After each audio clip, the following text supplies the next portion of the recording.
Emergencies can happen at any time, and when you live on a lifestyle property, you may have to deal with them on your own until outside help arrives. The Lifestyle Block Emergency Preparedness Handbook gives you detailed advice on how to prepare for an emergency, what to do and who to reach out to.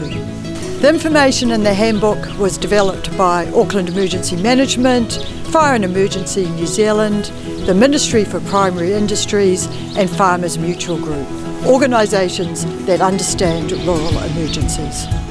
At FMG Insurance, our assessors are often one of the first to respond to adverse events in both rural and provincial areas. Through this experience, we've seen that lifestyle blocks bring their own set of risks. We want to work with lifestyle block owners to ensure they're prepared for emergency events and they have the right insurance in place to help get back on their feet quicker. A property near scrub, bush, grassland or vegetation is at greater risk of wildfire. If you live on a lifestyle block, you need to take this risk seriously and take steps to make your property safe. This handbook has loads of really good advice on creating fire safety zones around your property and buildings, the safe use of machinery and hot works on your land. It also has information on fire permits for burn-offs and loads of other stuff. If an emergency happened today, do you have a plan in place for the animals on your lifestyle block? Your animals are your responsibility and you need to include them in your emergency planning.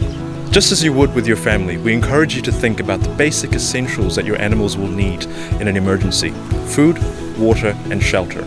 Also, make a plan for someone to take care of them if you can't get home during an emergency. You can use our handbook to help you make emergency plans for your animals during a disaster. A lot of the times, you don't know what you don't know, and a lot of people on lifestyle blocks might not actually have any experience living rurally or living on a property where you do need to be more self-sufficient. So the handbook gives you some really useful tips, gets you thinking about things you might not have thought about before. Yeah, it just helps you get prepared in the worst case.